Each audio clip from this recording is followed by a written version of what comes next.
A Ti damos todo louvor, toda honra e toda glória. O Senhor é Deus, o Senhor é santo. Como nós ouvimos ontem, Tu és santo, Tu és perfeito, Tu és o nosso amado, Tu és o nosso Deus. Tão intimamente, Jesus dizia: meu Deus, Tu és o meu Deus, meu, todo meu. E o Senhor possa abençoar a Sua palavra nesta noite e que ela seja vivificada em cada coração. Precisamos dessa vida, Senhor, em nome de Jesus. Amém. Podem sentar um pouquinho.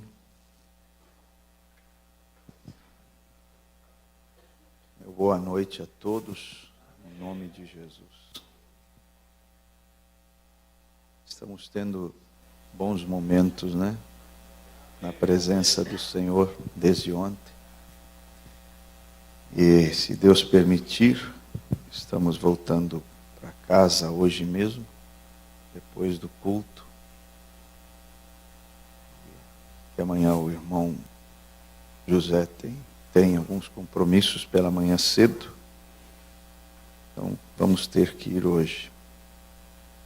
Mas já pedindo a Deus, né, orando para Ele nos trazer de volta, né? Não assim depois de 2 anos, né? Eu gosto muito de vir aqui. Eu gosto muito de vocês, gosto muito do vosso pastor. E é bom, o povo de Deus é maravilhoso, né? Em todo lugar Ele é maravilhoso.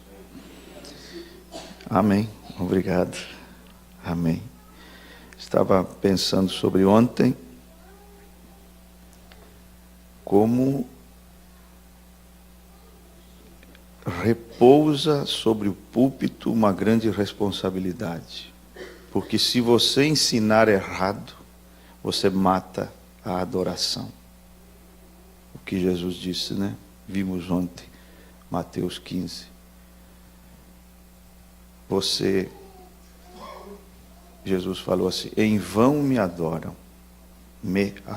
estão me adorando a Deus, mas de forma inútil, em vão. E por quê? O que torna uma adoração vã? Ele disse: porque estão ensinando. Então você vê que existe uma ligação entre ensinamento e adoração. E se o que é ensinado é coisa de homens, isso trará a morte da adoração na igreja. Não haverá adoradores, não haverá adoração.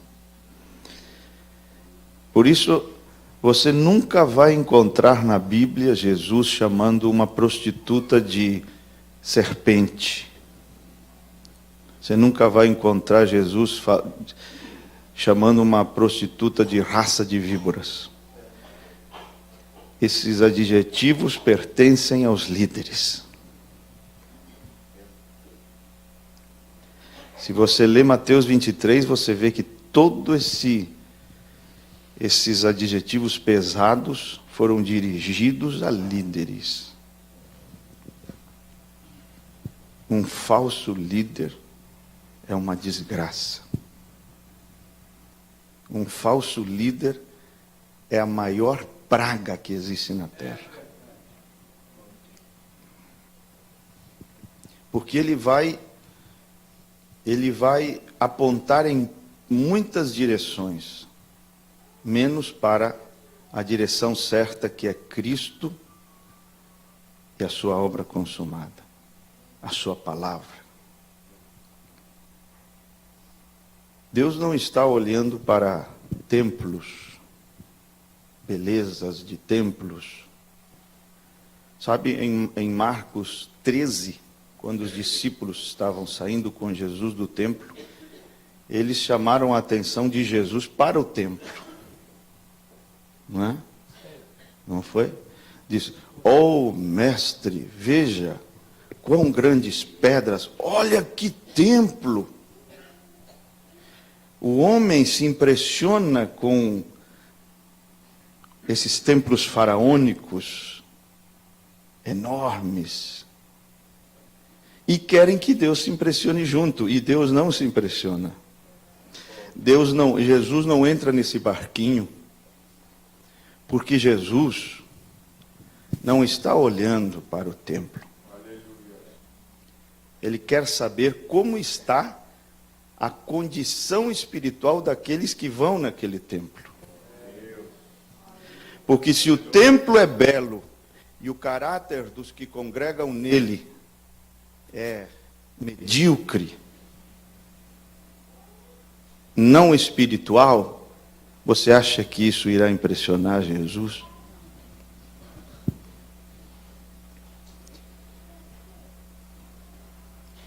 Jesus falou assim dos líderes: eles ficam na porta do reino dos céus, não entram e não deixam entrar. Que empecilho, hein? Que desgraça. Bom seria se esses líderes ficassem na porta do inferno, não entrassem e não deixassem ninguém entrar. Mas eles ficam no lugar errado.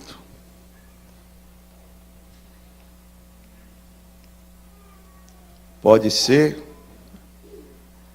suntuoso, belo, como for, né? Templo de milhões de reais. Jesus não se impressiona, porque a noiva dele não é tijolo. A noiva dele não é tinta, não é telhado. A noiva dele é carne, é sangue. A noiva dele é pessoas.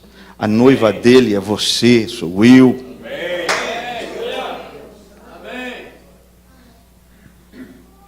E a Bíblia fala assim: e Jesus pregava na sinagoga deles. Porque Jesus nunca teve uma sinagoga dele. Era deles. E ele disse para a samaritana: esqueça essa questão geográfica, né? É neste monte, em Jerusalém. Porque chegará um momento em que os verdadeiros adoradores serão uma coisa interna. Adorarão o Pai em espírito e em verdade. Como devemos ser imensamente agradecidos quando temos homens de Deus na nossa frente, nos ensinando a palavra, nos ensinando a verdade, nos ensinando a olhar para Jesus. Porque um falso líder é a maior praga que existe na face da terra. É a maior desgraça. E eu repito, as palavras mais pesadas que saíram da boca de Jesus estão em Mateus 23. E todas elas, sem exceção, foram dirigidas não a meretrizes, não a publicanos, não a pecadores, mas a líderes. A liderança, Deus pega pesado com a liderança.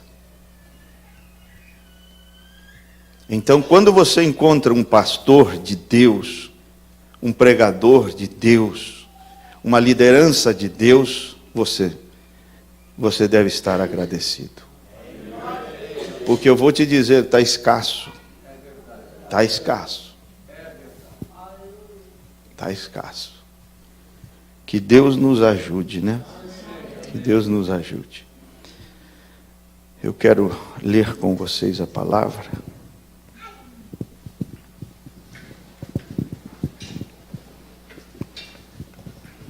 Lucas 3.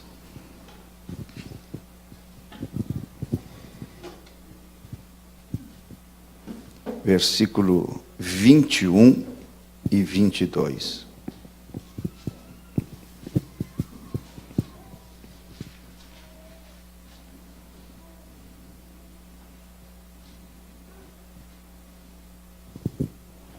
Lucas 3, 21 e 22. E aconteceu que, como todo o povo se batizava, sendo batizado também Jesus, orando ele, o céu se abriu. Você quer ver o céu aberto, se abrir? Orando ele, o céu se abriu. E o Espírito Santo desceu sobre ele em forma corpórea, como uma pomba. E ouviu-se uma voz do céu que dizia: Tu és meu filho amado, em ti me tenho comprazido. Amém. Podem sentar.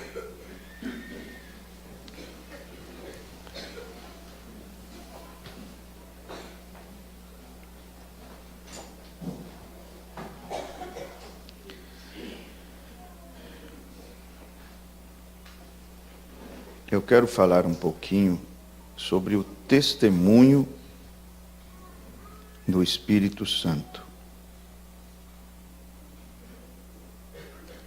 Somente em Lucas você vai encontrar este detalhe, que Jesus orou depois de ser batizado. Você não vai encontrar esse detalhezinho em Mateus, nem em Marcos, nem em João. Você vai encontrar em todos o batismo de Jesus, mas não vai encontrar esse detalhe, né? Que Jesus orou e os céus se abriram. E quando o céu se abriu, diz a Escritura que o Espírito Santo desceu sobre ele como uma pomba. E ouviu-se uma voz. De onde veio essa voz? Veio do Espírito Santo. Por que eu digo que a voz veio dessa pomba? Não era pomba, como uma pomba, mas era como uma coluna de fogo que descia sobre Jesus. Por que eu digo que essa voz celestial, porque é do céu, né, de cima? Por que eu digo que essa voz veio da pomba? Porque a voz disse assim: Tu és meu filho. Então era o pai falando, sim ou não? Se a voz disse: Tu és meu filho, era o pai que estava falando. E o Espírito Santo é o pai de Jesus. Sim ou não? Mateus 1,18 diz que Maria concebeu de quem? Do Espírito Santo. De quem a mulher concebe, logicamente, esse é o pai da criança. E no versículo 20 reforça que foi gerado pelo Espírito. Então, aquela pomba de fogo, enquanto descia, testificava, dizia: Tu és meu filho amado. Esse mesmo Espírito Santo que gerou Jesus, porque lembram que Maria, em São Lucas 1,35, diz: Como será se eu não conheço o varão? Diz: O Espírito Santo virá sobre ti e te fará sombra, e você conceberá. Então, o Espírito Santo, sendo pai de Jesus, disse: Tu és meu filho. E o Espírito Santo, o mesmo Espírito Santo que gerou Jesus, nos gerou também pelo novo nascimento. Por que digo que é o mesmo Espírito? Porque Jesus disse que nós também somos nascidos da água e do Espírito. E é por isso que Jesus nos chama de irmãos, porque temos o mesmo Pai. Em Hebreus 2, a Bíblia diz que Jesus não se envergonha de nos chamar de irmãos. Em São João 20, ele disse para Maria Madalena, depois de ressuscitado: vou para o meu Deus e o vosso Deus, meu Pai e o vosso Pai, meu e vosso. Portanto, ide e dizei aos meus irmãos. É bonito, né? Agora Jesus tem irmãos, porque agora está disponível o novo nascimento, que traz filhos e filhas de Deus. O Velho Testamento não teve acesso ao novo nascimento, por uma impossibilidade lógica, que é porque eles estavam sob sangue de animais. Então a vida do animal não poderia voltar sobre o adorador arrependido. Na nova aliança as coisas mudaram. Depois que o nosso cordeiro foi sacrificado, foi oferecido, a sua vida foi liberada e voltou no Pentecostes para encher a igreja e completar o novo nascimento dela. Por isso Jesus, quando ele começa aqui na terra a sua vida, quando ele estava pregando, já estava no ministério na época, ele está conversando com Nicodemos, ele chama a si mesmo de filho unigênito. Porque era único. Por quê? Porque Deus não tinha mais filhos. Por quê? Porque ainda ninguém havia nascido de novo. Então ele era único. O que é unigênito? É filho único. Mas depois do Pentecostes, essa posição mudou. Porque quando Paulo fala de Jesus, não o chama de unigênito. Em Romanos 8, Paulo o chama de primogênito entre muitos irmãos. Amém. Quando que o unigênito se torna primogênito? Quando nasce mais um, não é? Você tem só um filho, então é unigênito. Nasce mais um, esse unigênito vira primogênito porque tem mais um. Era unigênito porque não havia ninguém que nascido de novo. No momento em que o Espírito Santo começou a gerar pelo novo nascimento, convertidos, filhos e filhas, o unigênito tornou-se primogênito entre muitos irmãos. Aleluia. O mesmo Espírito que gerou a Jesus, só que no caso dele foi uma questão física, né? Fisicamente, como um bebê no ventre de Maria, conosco é uma questão espiritual. Inclusive, Nicodemos entendeu de maneira errada. Cometeu 2 grandes erros de interpretação, ainda sendo mestre. Quando Jesus falou do novo nascimento, Nicodemos errou em 2 coisas. Em pensar que o novo nascimento era uma questão física e, segundo, que o novo nascimento vem através de mulher. Por quê? Porque ele disse assim: como pode um homem sendo velho... Então ele falou do homem exterior, este homem que envelhece, que vai envelhecendo, enrugando, este homem velho, este homem de fora. Como pode este homem velho, este homem físico, entrar no ventre de sua mãe, mulher, e nascer de novo? Jesus disse assim: 2 erros você cometeu. Pensar que o novo nascimento é físico e que vem através de mulher. O novo nascimento não é físico, é espiritual. Porque o que é nascido da carne é carne, isso é coisa física. Mas o que é nascido do espírito é espírito. Então é uma questão espiritual. E não vem através de mulher, vem através de homem. Porque como Moisés levantou a serpente no deserto, o Filho do Homem deve ser levantado para trazer o novo nascimento. Amém. Está me acompanhando? Então, essa pomba desce, esse Espírito Santo desce e dá testemunho. E diz assim: tu és. Olha, não tem quem sabe, talvez. Deus não tem esse tipo de conversa incerta. Ele disse: tu és, meu filho amado em quem me comprazo. Tu és.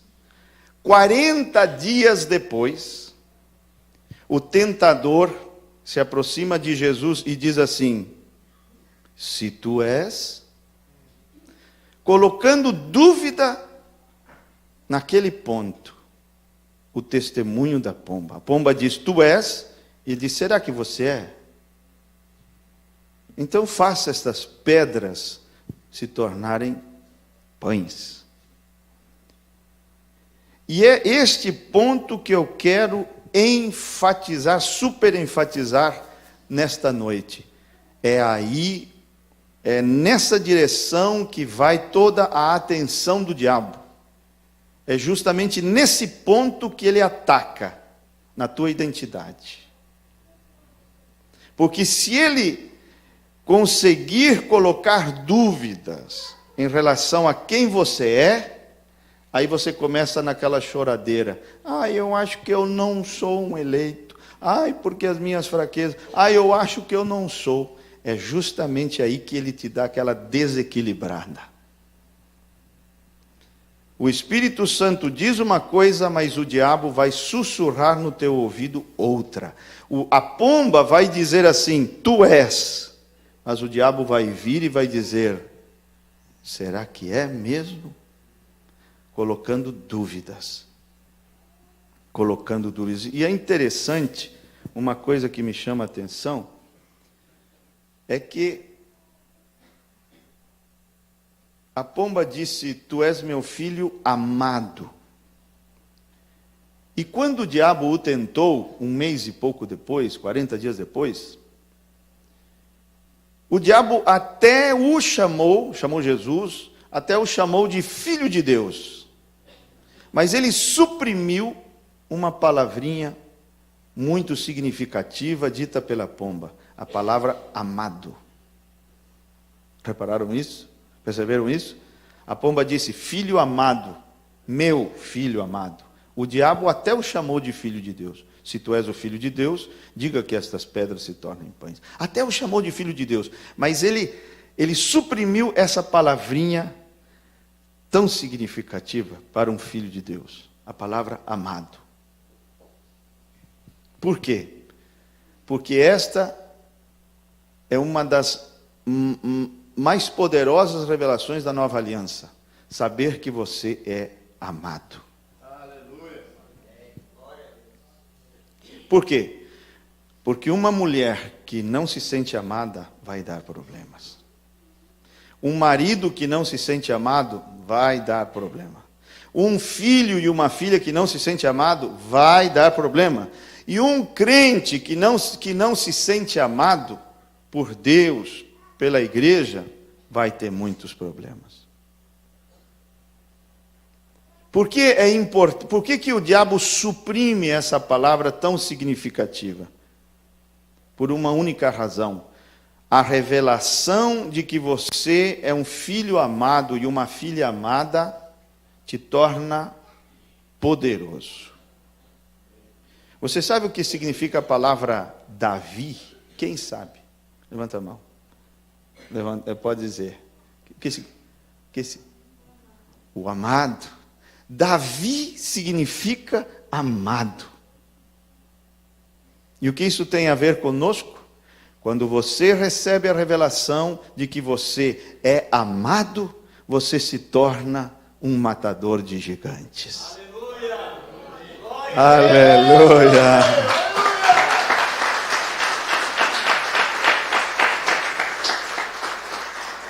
Você compreende?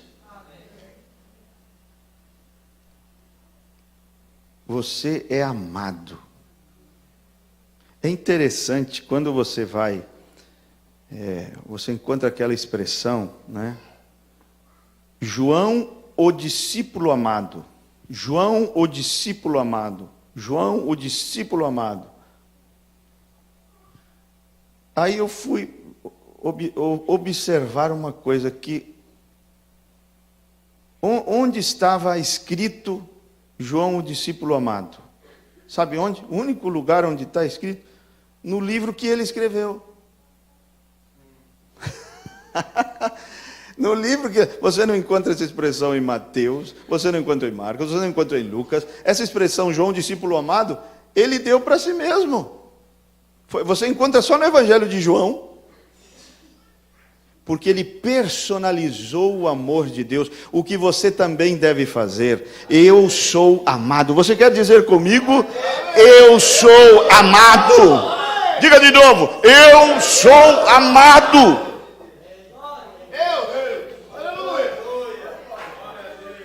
Eu sou amado. Essa é uma confissão que deve ser feita em todo amanhecer. Quando você levanta, quando você abre os olhos, a primeira coisa que você tem que fazer é erguer os olhos aos céus e dizer: eu sou um filho amado, eu sou uma filha amada. Eu vou te falar uma coisa muito tremenda agora. João diz assim, 1 João 2, filhinhos. É para você, não é? Filhinhos. Quando ele fala assim, carinhosamente, filhinha, filhinhos. Estas coisas vos escrevo para que não pequeis. Então, o que está escrito tem essa finalidade, para que não pequeis. Só que, diz, todavia, se alguém pecar, o que é para fazer? Se alguém pecar, o que é para fazer? O que você tem que fazer quando peca? Diz, se alguém pecar, ele diz, advogado temos. Não tem que fazer, não acrescente, leia o que está escrito. Só diz assim, advogado temos. Se alguém pecar, advogado temos. E o versículo termina assim, Jesus Cristo o justo. Advogado temos? Quem é esse advogado? Jesus Cristo o justo. O que significa isso? Por que diz Jesus Cristo o justo? Porque quando você erra, quando você peca, quando você falha, quando você comete um erro, e você é um crente genuíno, você é um crente genuíno, e o crente genuíno, ele não pende para o pecado. Ele não pende para esse lado de fazer coisa errada. Mas a possibilidade de errar, de pecar, de falhar, existe.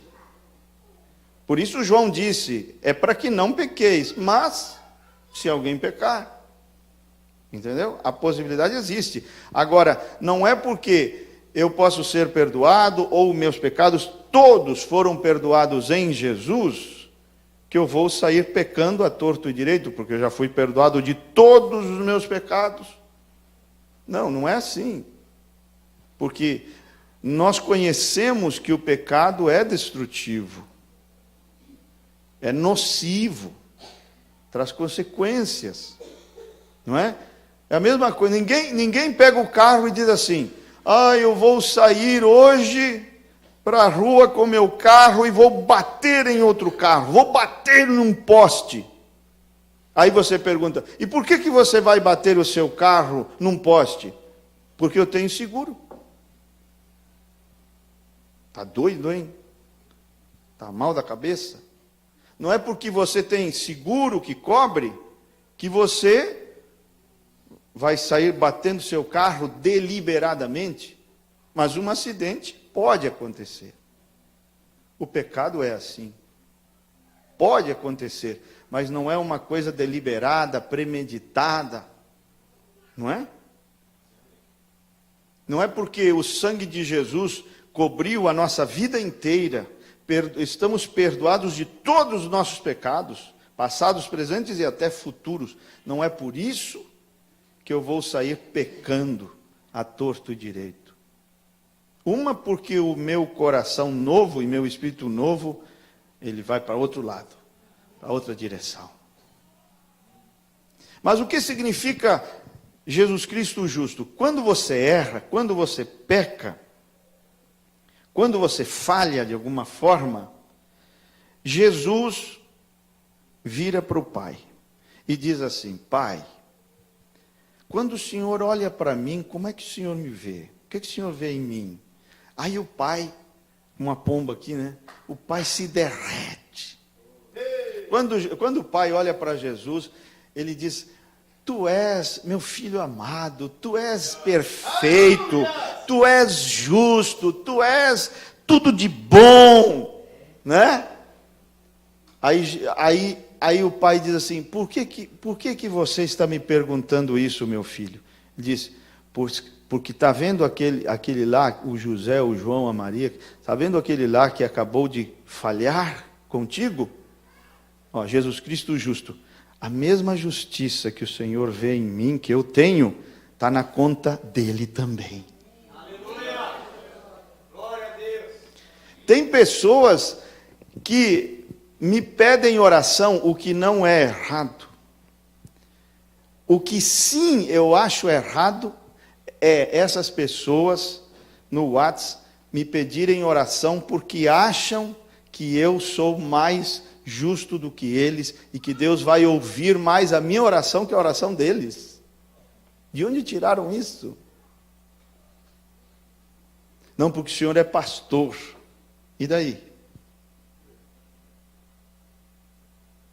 Ah, porque o Senhor é mais justo do que nós, e a Bíblia diz que a oração de um justo pode muito em seus efeitos, em um efeito tremendo, mas tem que ser feita por um justo, e eu, pastor, eu tenho minhas falhas, aí eu não tenho falhas. Mas você raciocina dessa forma, porque você não entendeu ainda que a justiça de Cristo foi imputada a você pela fé. O que é imputar? Acreditar algo na conta de alguém. É um termo que Paulo usa em Romanos 4 e que foi tirado da contabilidade. Imputar é lançar algo ou acreditar algo na conta de alguém. O que é acreditado a nós? E Abraão creu em Deus e isso lhe foi imputado como justiça. E da mesma forma em que Abraão foi justificado porque creu pela fé, também nós somos justificados pela fé. Quando nós cremos e professamos fé em nosso Senhor Jesus Cristo, então Deus pega a justiça de Cristo, a retidão de Cristo, a perfeição de Cristo e joga na nossa conta espiritual. E quando Ele vê a justiça de seu Filho, a justiça perfeita de Cristo na nossa conta, Ele nos declara justos aos seus olhos. Se você parar de olhar para si mesmo, que esse é o teu problema, e começar a olhar para a justiça perfeita de Cristo que está na sua conta, você vai ver que você também pode fazer a oração de um justo que pode muito em seus efeitos. Porque você vai dizer, eu sou justo aos olhos de Deus, eu sou santo, sou perfeito, sou limpo, sou puro. Mas por justiça própria? Não, por justiça alheia, pela justiça de outrem, pela justiça do Senhor Jesus, que está na minha conta pela fé. Pela fé. Então, como é importante, né? Há uma pergunta na mensagem Paradoxo que é a seguinte: Jesus foi jejuar antes ou depois de ter recebido o Espírito Santo? Interessante. Simples, mas é interessante. Porque você vai ver que Jesus jejuou depois de ter recebido o Espírito Santo no seu batismo. Não que esteja errado jejuar sem ter o Espírito Santo, né? Porque isso aconteceu com Saulo de Tarso, né? Ele esteve sem ver, sem comer, sem beber por 3 dias. Quando Ananias chegou, lhe devolveu a visão, impôs as mãos e ele recebeu o batismo com o Espírito Santo, diz a Bíblia. Ele recebeu o Espírito. Então não é errado jejuar sem ter o Espírito. Mas é interessante essa pergunta, porque Jesus jejuou depois de receber a pomba, o Espírito Santo. E por que é necessário ter o Espírito Santo quando jejuamos, quando oramos, etc.? Porque essa pomba que nos livra de muitas coisas ruins. É necessário, é importante ter o Espírito Santo quando estamos jejuando e orando, porque no caso de Jesus, nós vemos que o diabo visita jejuns e visita com Bíblia. Está escrito que aos seus anjos mandará, visita com Bíblia. E se você não tiver a pomba, você sai daquele jejum com um ismo, com uma doutrina errada, dizendo, Deus me revelou essa parte da Bíblia, e foi um baita capeta. A pomba é o Espírito da verdade que nos conduz a toda a verdade. Não é? E o que acontece?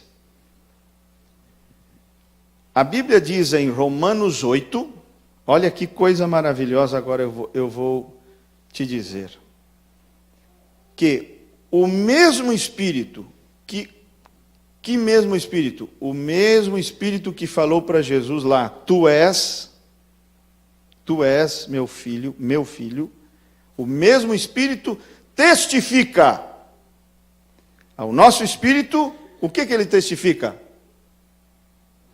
Que somos, que somos filhos e filhas de Deus.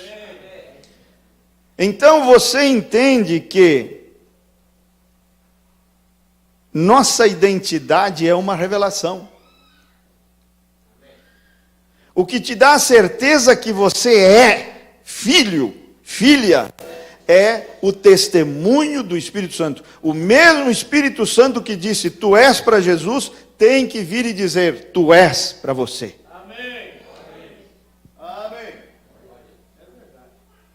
Na igreja que eu frequentava, há muitos anos atrás, uma igreja pentecostal, houve um certo avivamento, isso antes da mensagem, e a igreja passou de 50 pessoas para 500 pessoas, quase da noite para o dia. E vinham, eu era membro daquela igreja, e vinham pessoas, grandes pregadores, né, operadores de milagres e tudo mais, e veio um que orava pelas pessoas, a pessoa caía no chão e era arrebatada, supostamente arrebatada. E uma irmãzinha lá diz que foi arrebatada. E que ela viu o livro da vida, viu alguns nomes e contou o testemunho lá. Na saída, no final do culto, as pessoas, muitos, cercaram a irmã para perguntar, você viu meu nome lá? Para começar, o nome que está nesse livro, que não é um livro, né? Não é um livro assim como esse aqui, de página, de folha, né? Não é uma simbologia, esse livro da vida. Aquele não contém esse nome que o papai e a mamãe terrena te deram. Lá não diz Wilmer. O irmão Brana diz que contém aquele novo nome. Como é que ela poderia achar teu nome lá? E não funciona desse jeito. Biblicamente nós estamos vendo que o que te dá a certeza, a segurança que você é um filho, não é alguém indo não sei aonde e vir lá e dizer, eu vi teu nome, hein? Tenha certeza, hein? Não. É o Espírito Santo dando testemunho ao teu espírito, é uma coisa pessoal, é Deus e você, é Deus testificando ao teu espírito, e quando Ele testifica ao teu espírito, aquilo te dá fé que você é um filho e uma filha. Porque o que é fé? Fé é um saber interno. É um saber interior. Como, por exemplo, eu sei que o meu Redentor vive. Isso é fé. É um saber, eu sei. Você é? Sim, eu sei que sou. Isso é fé. Isso é fé. Então o que acontece? Quando o diabo tentou Jesus durante aquele jejum, e principalmente as últimas 3 investidas que ele deu no final do jejum, ele atacou, vocês perceberam isso? Como ele atacou esse ponto. Se tu és, se tu és, se tu és. A pomba tinha dito, tu és. E ele, cutucando esse ponto, você vê como o diabo vai pôr pressão nesse ponto sobre você, para te fazer duvidar de que você não é uma filha. Agora, você vai crer em qual espírito? Você vai crer na pomba ou você vai crer no diabo? Você vai crer no Espírito Santo que diz que você é, ou vai crer no diabo que diz que você não é coisa nenhuma? Aí você decide.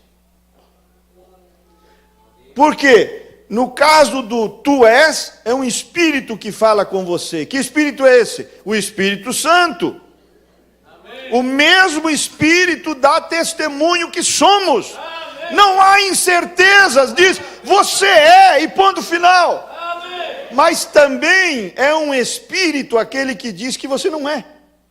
Um espírito do diabo. Um espírito de dúvida.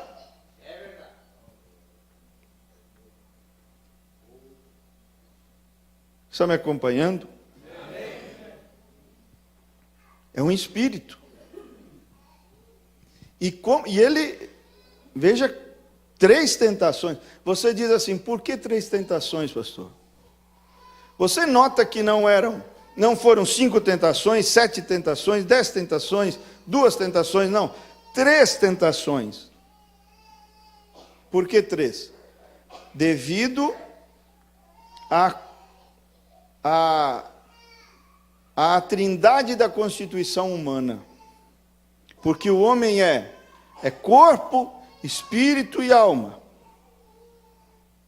Corpo, espírito e alma. E cada uma daquelas 3 tentações, uma delas foi uma tentativa de derrubar Jesus através da esfera mais externa, o corpo. A segunda tentação foi dirigida ao espírito. E a última tentação foi dirigida à alma. Começou pelo corpo e disse assim, você precisa de pão, teu corpo está fraco. Faz 40 dias que você não come. Explorando as necessidades físicas.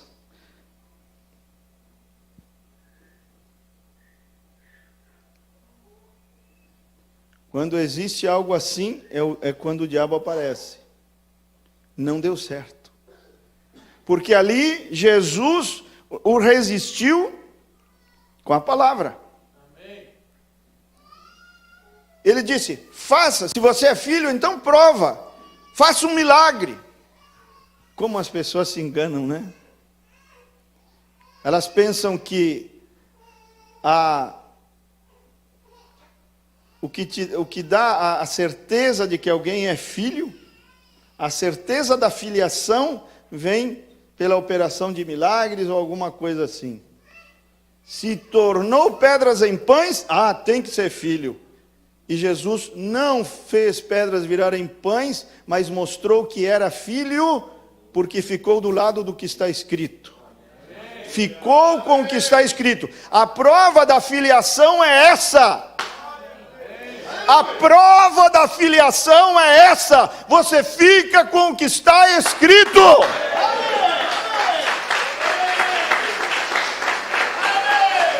Por quê?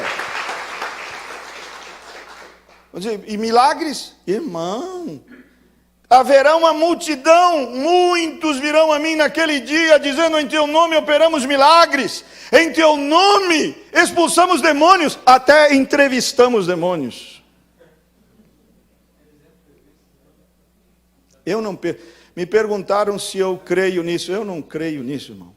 Quer dizer, eu não creio no sentido de que eu não perco tempo fazendo isso. Por quê? Porque isso é exibicionismo. O que a gente ganha com isso? A gente conhece melhor o diabo. Leia a Bíblia, você vai conhecer melhor. Eu tenho que ter compaixão daquela pessoa possuída. Quem sabe é uma mãe, a filhinha dela está lá chorando no banco, não sabe o que aconteceu com a mamãe.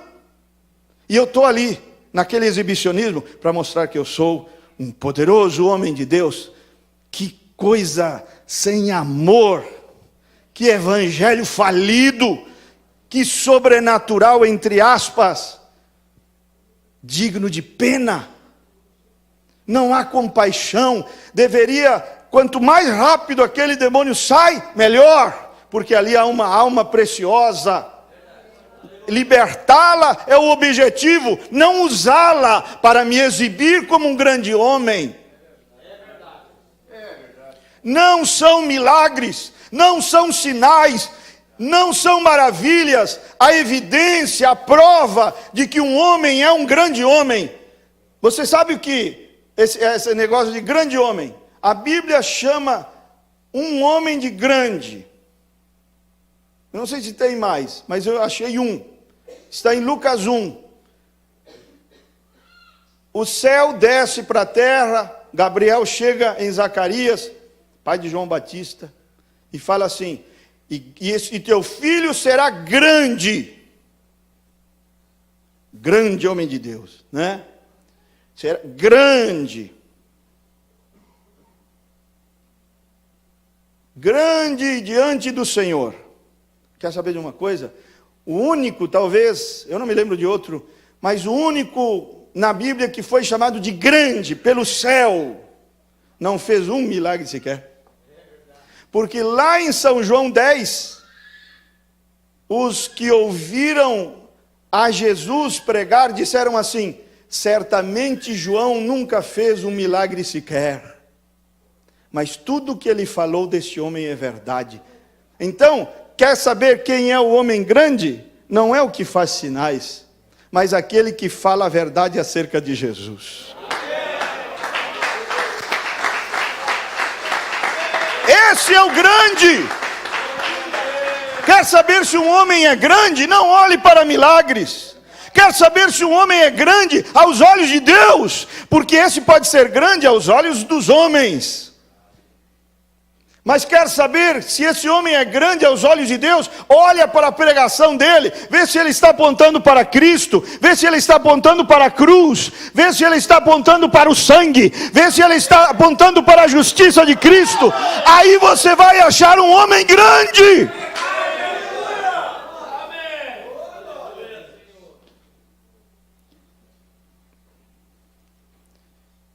Ah, mas pastor,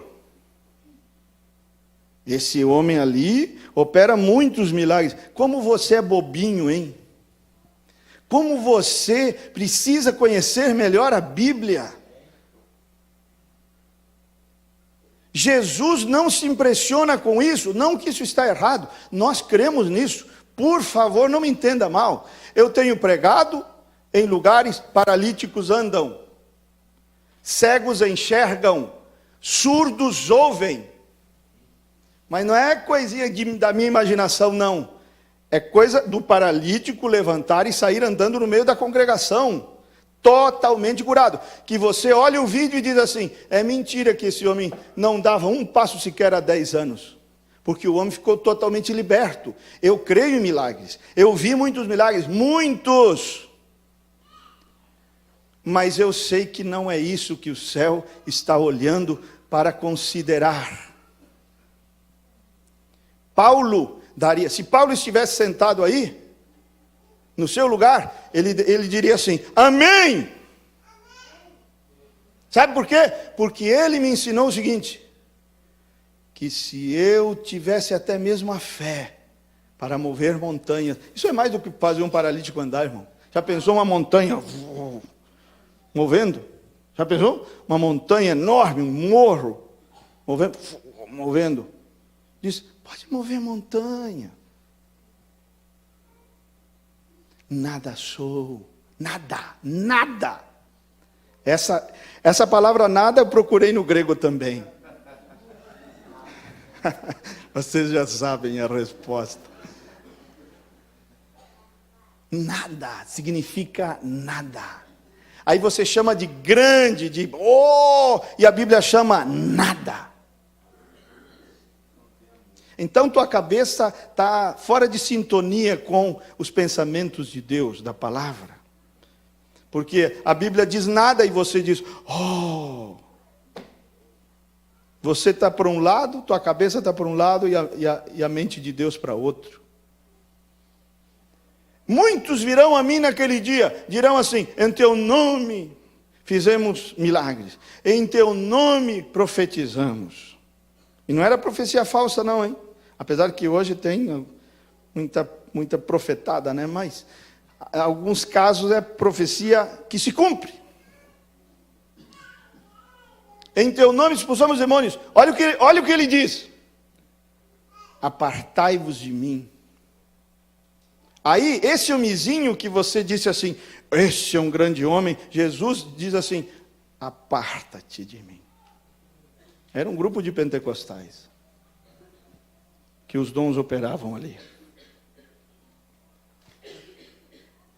E disse assim, nunca vos conheci. Quando a Bíblia fala usa essa palavra conhecer, significa ter um relacionamento íntimo, um relacionamento sexual, um relacionamento íntimo. Gênesis capítulo 4 diz, e conheceu Adão a sua mulher Eva e ela concebeu. Então fala de um relacionamento íntimo. Sexo. A mesma palavra é usada em Gênesis 18. Quando os sodomitas disseram, queremos conhecer esses dois homens que estão na tua casa, Ló. Quer dizer, relacionamentos homossexuais. Quando chegamos ao Novo Testamento, nós encontramos Maria perguntando, como é que eu vou engravidar se eu não conheço varão? Sou virgem. Aí Jesus pega essa mesma palavra e aplica ao espiritual. E diz assim, nunca vos conheci. Quer dizer, vocês nunca tiveram intimidade comigo. Não no sentido natural. Porque o que o sexo é no sentido natural, Jesus aplica no sentido espiritual. Entendeu? No sentido de comunhão íntima com Deus. Essa é uma expressão que você encontra nos Salmos. Eles não são de Deus. Eles não têm intimidade com Deus. Mesmo assim, operavam milagres.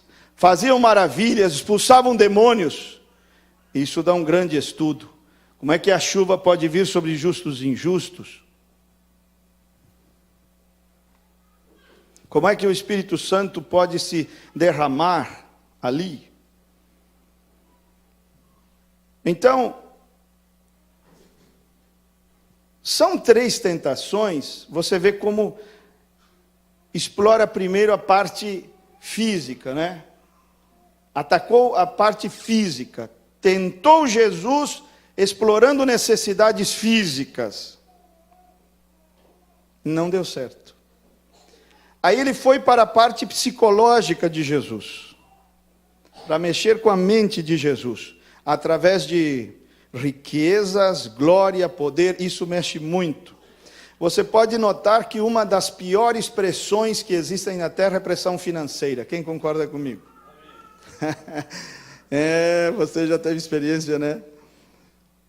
Uma das piores, dos piores tipos de pressão que existe, a pessoa endividada, com dívidas, ela não dorme, ela fica ansiosa, não dorme de noite, adoece, mexe muito com a mente. Então ele disse, aqui está as riquezas deste mundo, as riquezas deste mundo, tudo isto te darei se prostrado me adorares. Ele resistiu com a palavra. Não deu certo. Então ele foi e se dirigiu com a última tentação, se dirigiu à alma de Jesus. E para atingir a alma, ele usou doutrina. Bíblia. Está escrito, aos seus anjos mandará dará ordens ao seu respeito. Irmão, não brinque com doutrina errada, porque isso aí mata a alma. Também não deu certo. Também não deu certo. Por quê? Ali estava a palavra feita carne. Mais do que um homem citando a palavra, a própria palavra feito carne.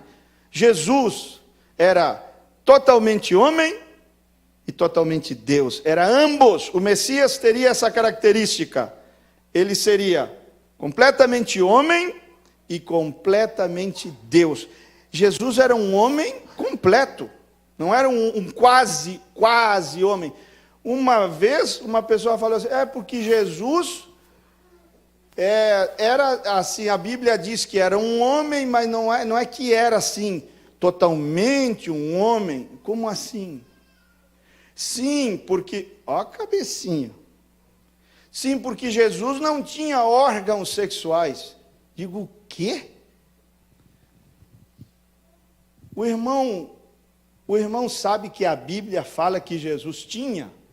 Aí ele que assustou. A Bíblia fala isso? Fala. Aonde? A Bíblia diz que ele foi circuncidado ao 8º dia. A circuncisão é aonde?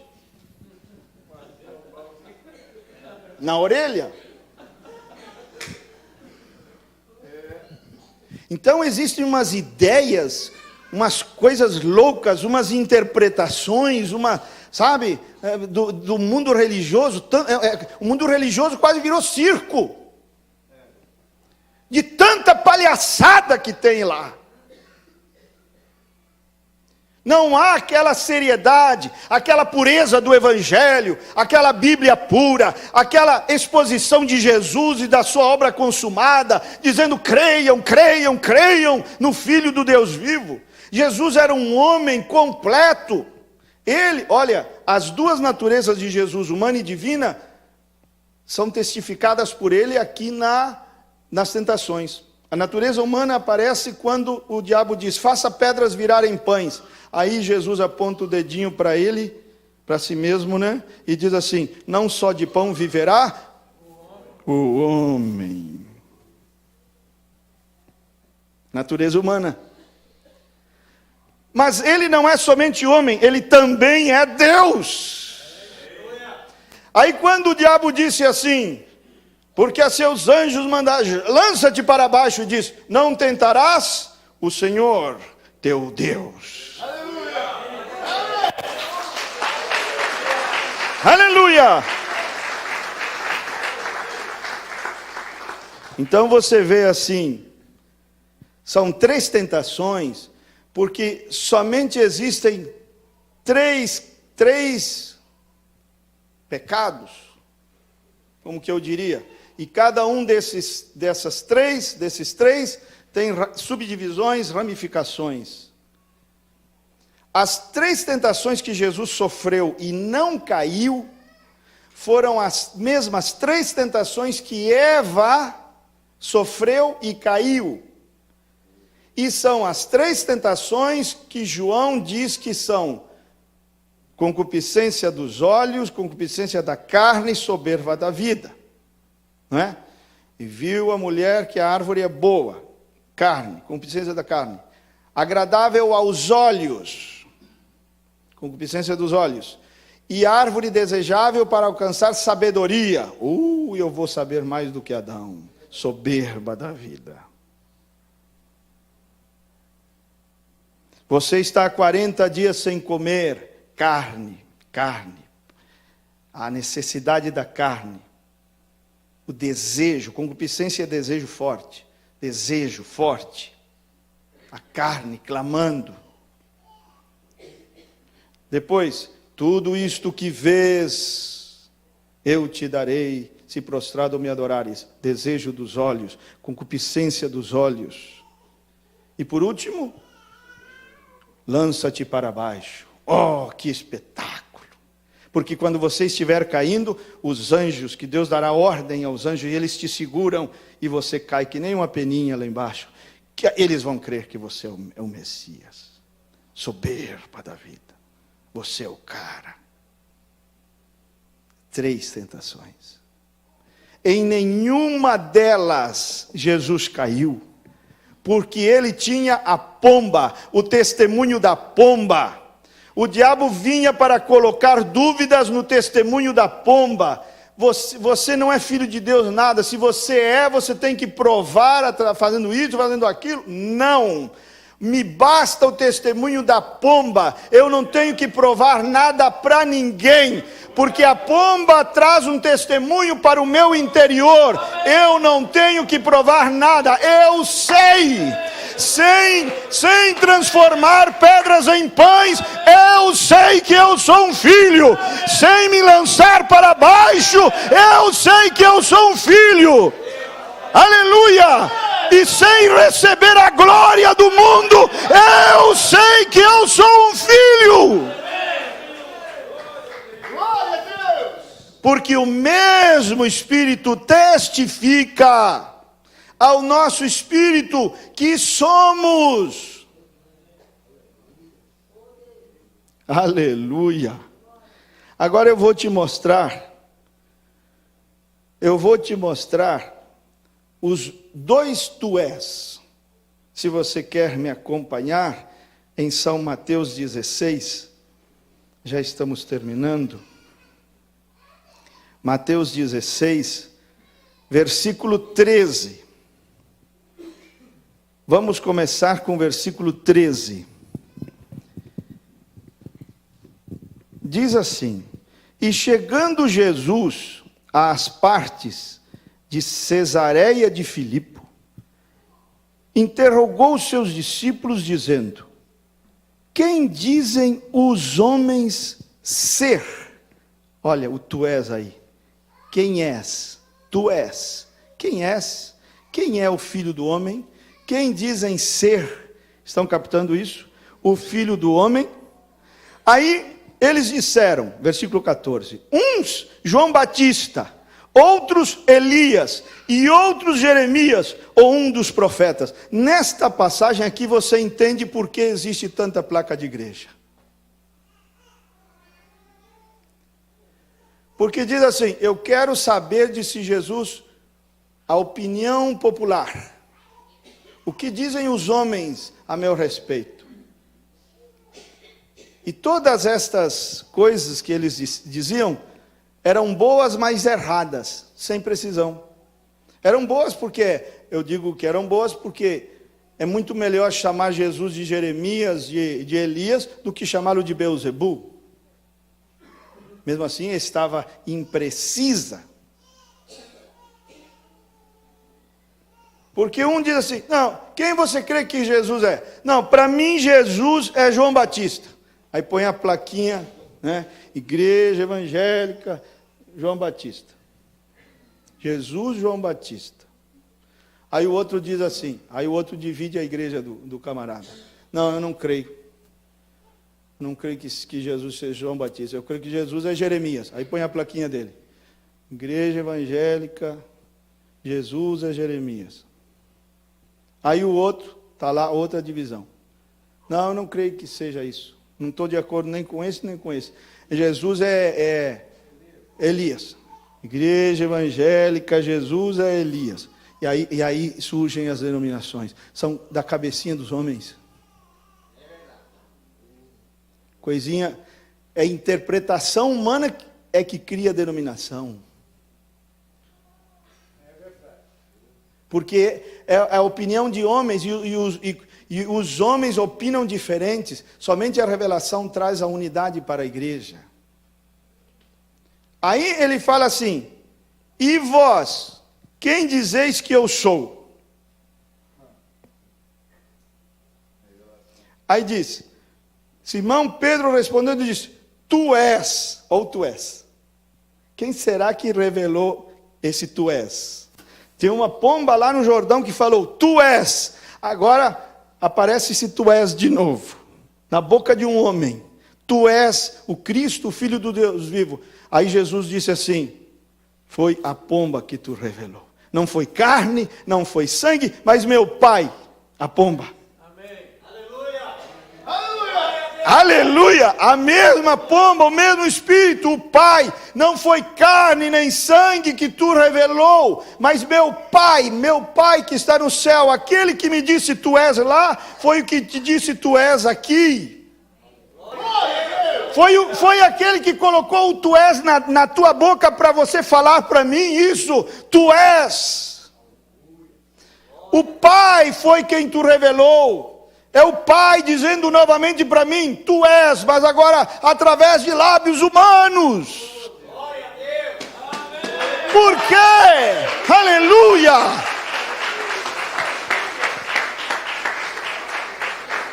Por quê? Porque esse é o canal, o testemunho do Espírito. Essa é a forma bíblica para que você chegue ao conhecimento de quem é você. E por que é necessário que você saiba quem é você? Por que é necessário que você tenha o testemunho do Espírito? Eu vou te dar uma razão muito poderosa. Porque quando a noiva souber quem ela é, será um exército invencível. Aleluia! Glória a Deus!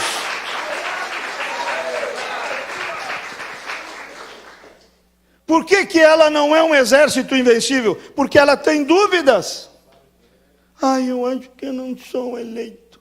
Por que esta fraqueza? Porque não está olhando para a justiça imputada, está olhando para si mesmo. Eu acho que eu não sou. Como é que uma pessoa insegura dessas poderá formar parte do exército invencível? Quando a noiva souber quem ela é, quando a noiva receber esse tu és da parte da pomba, se tornará o quê? Exército invencível. Exército invencível é o quê? É o que Jesus falou assim: quem recebe esse testemunho, as portas do inferno não prevalecerão. Por que as portas do inferno estão prevalecendo? O que é porta do inferno? Depressão é porta do inferno. Tristeza é porta do inferno. Angústia profunda é porta do inferno. Dores, pecados, doenças, misérias são portas do inferno, que tem prevalecido contra o povo de Deus. Por que tem prevalecido? Porque ainda o povo não recebeu aquele profundo testemunho da pomba: tu és, tu és, tu és, tu és.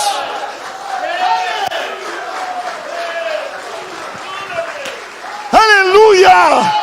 Mas eu espero que nesta noite o Espírito Santo de Deus possa revelar esta grande verdade ao teu coração.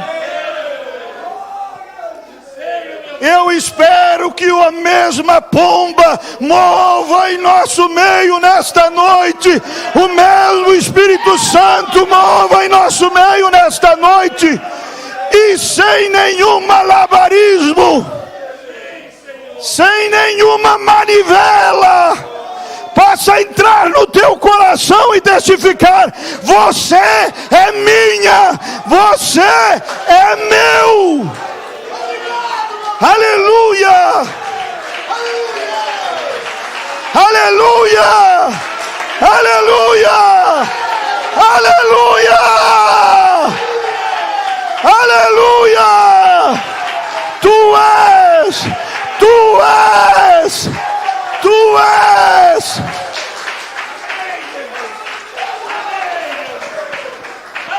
É hora desta revelação alcançar o coração da noiva. A noiva está apanhando. Não diga que não, porque está. A noiva está indo a psicólogos. As portas do inferno estão prevalecendo. A noiva está sendo tratada com remédios fortes. A noiva está dependendo de remédio quando tem chagas de Jesus. A as portas do inferno têm prevalecido. Ai, eu estou com depressão profunda. Está prevalecendo, porque falta o testemunho da pomba. Mas que nesta noite essas depressões sejam arrancadas pelas raízes, a tristeza, a mediocridade espiritual, tudo seja arrancado por uma única coisa: a pomba indo ao teu coração e dizendo assim: você é minha. Está com medo de quê?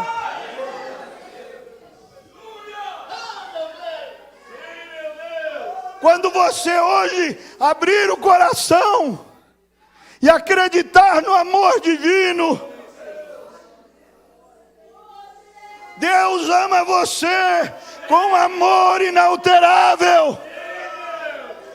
Amor inalterável significa que não há nada de certo que você faça que levará Deus a te amar mais, e não há nada de errado que você faça que diminuirá o amor de Deus por você.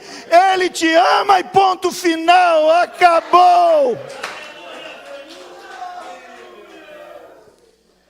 Não te ama mais agora que você é crente do que te amava quando você estava na prostituição. Não te ama mais agora que você é crente do que te amava quando você bebia cachaça no bar. Não te ama mais agora que você vem na igreja do que te amava quando você fumava. Ele sempre te amou, toda a vida te amou. Durante todos os dias da tua vida, Ele foi te amando, te amando, te amando. Ai, agora Deus me ama mais, porque agora eu estou fazendo tudo certinho, sou crente. Não, engano seu. Sempre te amou, sempre foi apaixonado por você. Você estava no bar e Deus te amando.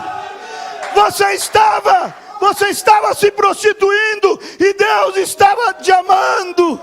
Sempre te amou, sempre, sempre, sempre.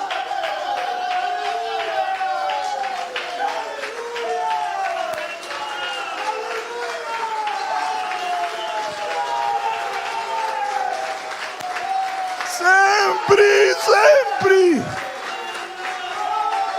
Você é amada. Você é amado.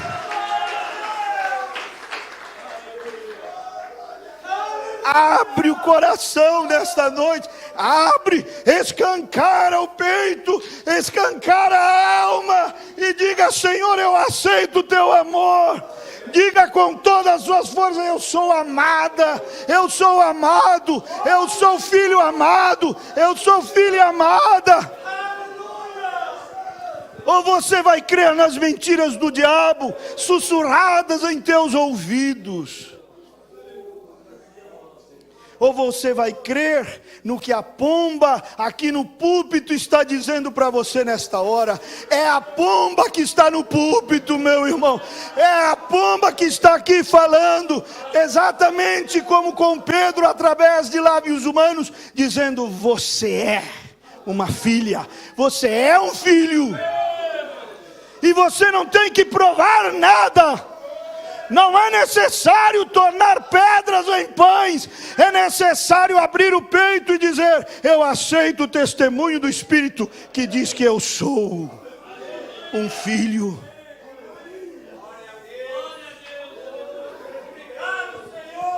Tu és. E quando a noiva souber quem ela é, ela vai se erguer e o diabo vai tremer.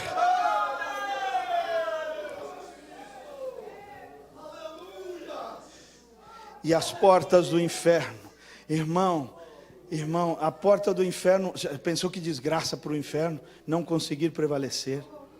Nenhuma porta prevalecendo, nenhuma doença prevalecendo, nenhum pecado prevalecendo, nada que seja do inferno prevalecendo, nenhuma moda prevalecendo, nenhuma roupa, nenhuma veste errada prevalecendo, nenhum vício prevalecendo. Já imaginou uma igreja assim?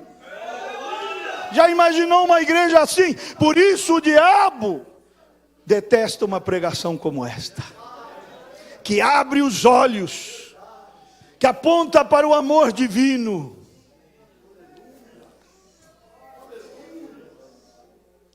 Sabe por quê? Deus veio para te resgatar. Sabe por que Ele desceu das regiões celestiais? Sabe por que Ele se fez homem? Sabe por que Ele aceitou humilhação, coroa de espinhos, açoites? Sabe por quê? Eu vou te dizer por quê. É porque Ele não suportava a ideia de viver uma eternidade sem você. Por isso Ele veio.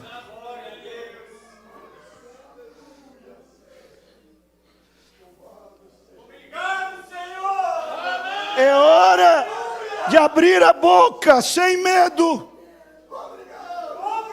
Eu vou te dar essa chance nesta noite de abrir a boca para dizer: eu sou um filho. Eu sou um filho. E eu quero animar até os desviados, até os que são afastados, a dizer assim: eu sou um filho. Eu sei que sou um filho. Eu sei que eu sou uma filha. Te dou a chance de expressar a tua convicção. Te dou a chance de expressar a tua fé. Te dou a chance de expressar: eu sou teu filho. Fala, sussurra, grita, seja lá como for. Eu sou a tua filha. Eu sou teu filho. Eu não vou ouvir mais esse espírito. Quem quis colocar dúvida em Jesus acerca da sua filiação? Quem? Foi o diabo. Quem é que está falando que você não é filha? Não é a pomba, é o diabo.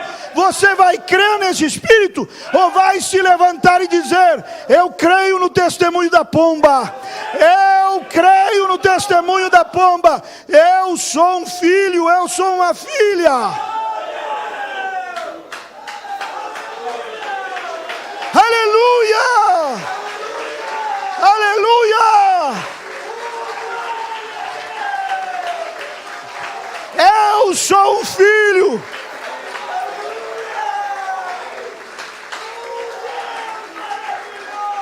Que o Espírito, este lugar, irmão, este lugar está tomado pelo Espírito Santo nesta hora. Este lugar está tomado pela pomba nesta hora. A atmosfera do reino está aqui.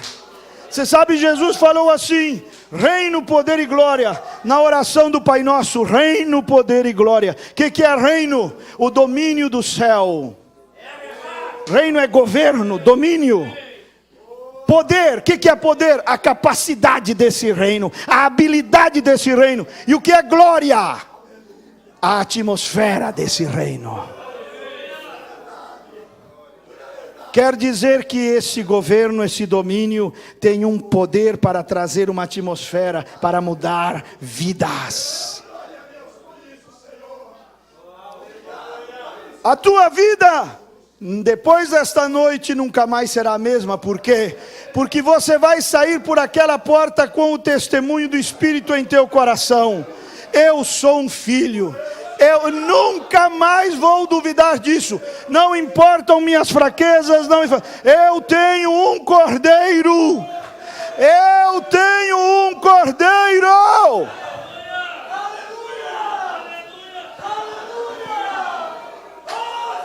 Eu vou sair por aquela porta com o testemunho do Espírito aqui dentro. A pomba testificando: sou uma filha, sim, Senhor. O diabo vai dizer: não é? Eu sou sim. Eu creio no Espírito Santo e não creio em tuas mentiras, Satanás.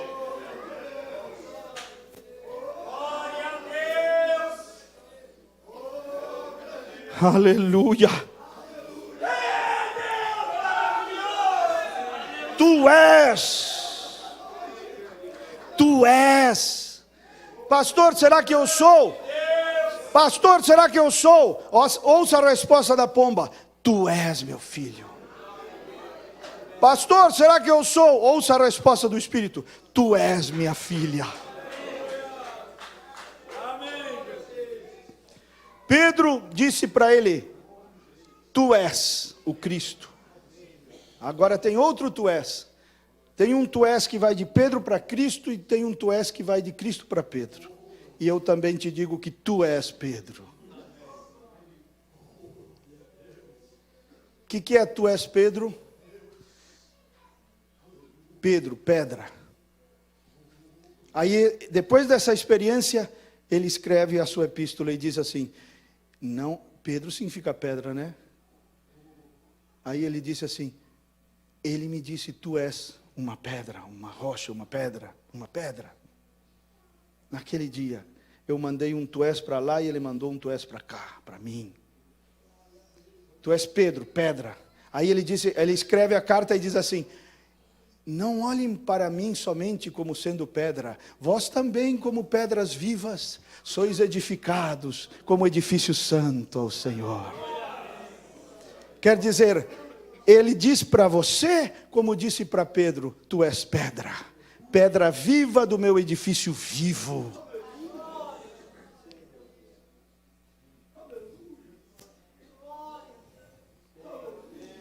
O Espírito do Senhor está aqui. A pomba está aqui. Nós não precisamos, sabe, de manivela. Nós precisamos de poder genuíno. Não precisamos de manivela. Precisamos de Espírito Santo. Não precisamos de emocionalismo e manivela para dizer que o culto foi bom. Não, nós precisamos de realidade. Nós precisamos de mudanças reais. Nós precisamos não somente de emoção, mas da pessoa sair por aquela porta transformada, nunca mais sendo a mesma.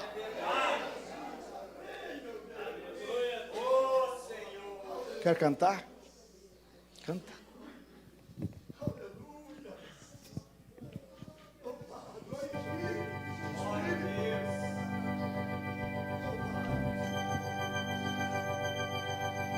Quando as lutas sobrevêm num caminho de um cristão, provas vêm, outras vão, sufocando o coração, parecendo não ter fim. Oh meu Deus, quanta fraqueza tem seu filho pequenino, me dá forças pra lutar.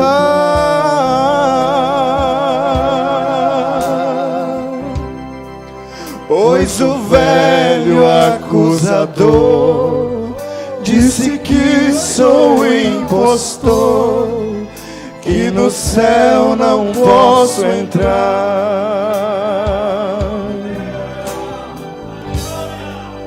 Mas eu creio na palavra.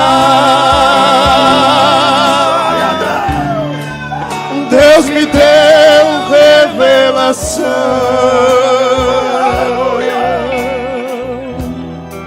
Não há muralhas que impeçam a vitória de um cristão.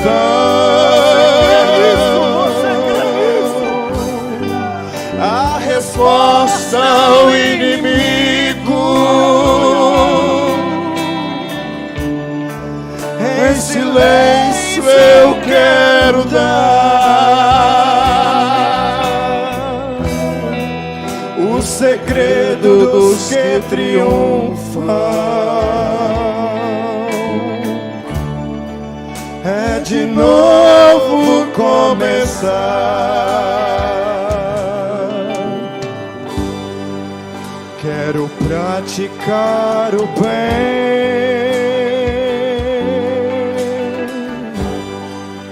mas em mim existe o mal. Quando eu tento acertar e a Cristo ser igual, logo volto a tropeçar. Oh meu Deus, quanta fraqueza tem seu filho guerreiro pequenino, me dê forças pra lutar,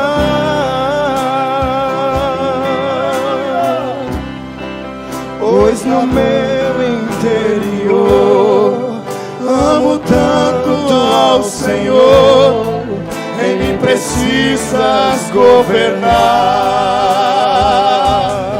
Diga quanto amor. Mas eu creio na palavra. Deus me deu revelação.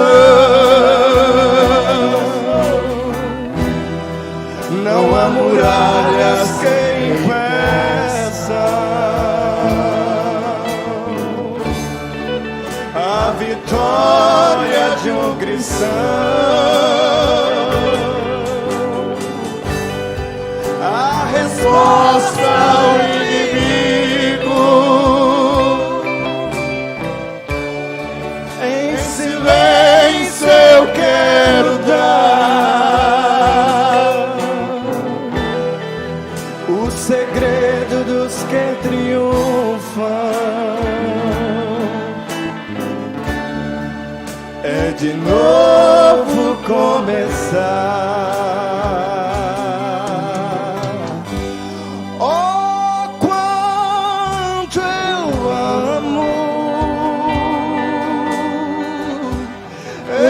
Fiel adoro, Ele é a minha vida e o meu Redentor. Aleluia! O Rei da Glória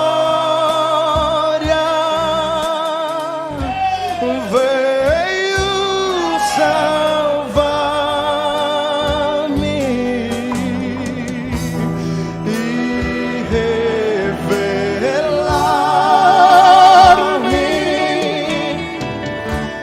o seu amor.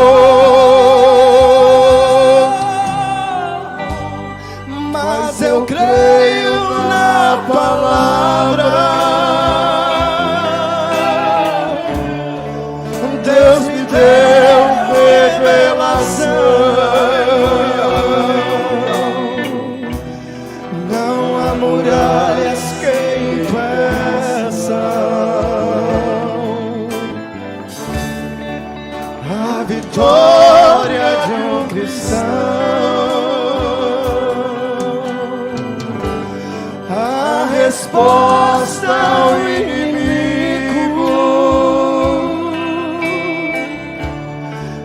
em silêncio eu quero dar o segredo dos que triunfam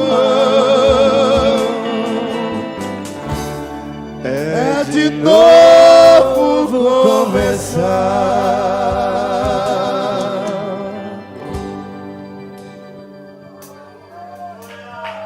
Aleluia. Aleluia. E aqueles que nos acompanham na internet, você, irmã, que está chorando nesta hora, porque o Espírito Santo falou ao teu coração fortemente. Acredite na palavra, acredite no púlpito, acredite na voz, acredite na inspiração que vem sobre o pregador. Você é uma filha, nunca mais duvide disso. Os teus pecados foram perdoados há 2000 anos atrás. Jesus, teu cordeiro, teu substituto, e o Espírito Santo testifica ao teu coração agora, que apesar de tudo, você é uma filha, você é uma filha amada, em quem Deus se compraz e a quem Deus muito ama.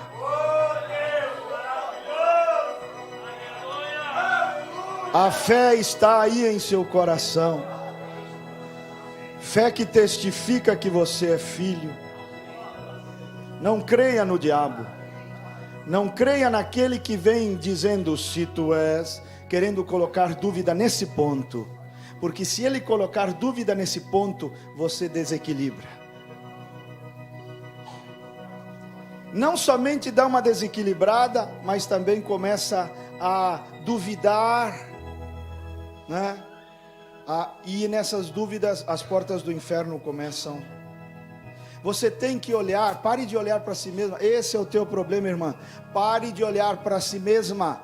Olhe para o que está na sua conta espiritual. Foi imputada a você justiça, a justiça de Cristo. Você não tem que ter medo do arrebatamento. Se você olhar para a justiça de Cristo, você não teme, porque essa justiça imputada diz a Deus que você é justa, santa, perfeita, e você, irmão, é justo, santo e perfeito aos olhos de Deus. Lembram de Daniel Curry, quando esteve diante do trono branco e Deus começou a interrogá-lo? Daniel, quantos lembram dessa história? Daniel, você foi perfeito na terra. E diz que ele começou a lembrar de coisas erradas que ele tinha feito. Daniel, você nunca mentiu? E ele começou a lembrar de algumas mentiras. Daniel, você nunca pegou algo que não era seu? E ele começou a lembrar de alguns roubos. E ele esperava que a qualquer momento uma rajada viesse daquele trono para consumi-lo e dizer: culpado, o inferno te espera. Bom, às vezes você tem medo de Deus, porque você olha para si mesmo, e você está cheio de falhas. Você não está olhando para a justiça de Cristo que está imputada em sua conta. Porque se você tira Daniel Curry do interrogatório e põe outro varão no lugar dele, outro varão chamado Jesus de Nazaré. Agora nós vamos deixar Deus interrogar Jesus de Nazaré. Nós vamos deixar Deus interrogar esse varão. Aí Deus fala assim: Jesus de Nazaré, você foi perfeito na terra. Aleluia. O que você acha que ele vai dizer? Eu fui. Aí o interrogatório continua. Diga-me uma coisa, Jesus de Nazaré, você nunca mentiu? Nenhuma vez. Esse é o teu cordeiro. Esse é o teu cordeiro, perfeito, o teu cordeiro.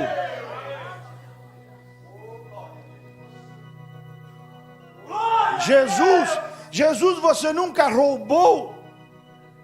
Nunca.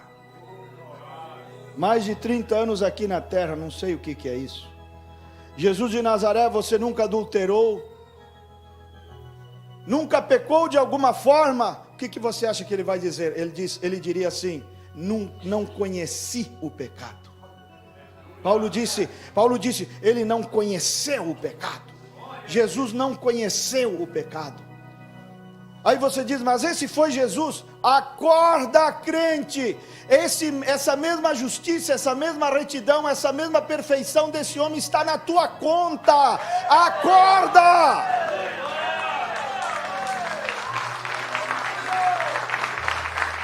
Aí se você olhar para si mesmo, você vai ter medo do rapto. Ai, medo de não ir. Mas se você mantiver os olhos naquela justiça, não, ele é o meu representante, ele é o meu substituto, ele foi punido por cada pecado, e olhando para ele, olhando para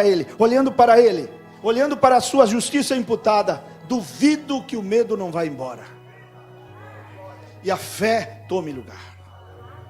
Eu espero que esta palavra nesta noite tenha te ajudado. Espero que esta palavra nesta noite tenha te abençoado o coração. Que você saia por aquela porta, não como alguém cheio de dúvidas, mas alguém convicto. E amanhã você vai acordar, e a primeira coisa que você vai fazer é erguer os olhos ao céu e dizer: eu sou um filho amado. Você vai levantar pela manhã e dizer: eu sou uma filha amada. Aí o diabo pode vir e dizer: será que és? Não vou te ouvir mais. Eu já te ouvi por tanto tempo e minha vida foi uma desgraça. Agora vou ouvir outro Espírito, o Espírito Santo, que diz que eu sou, que diz tu és o meu filho, a minha filha. Deus te abençoe, em nome de Jesus.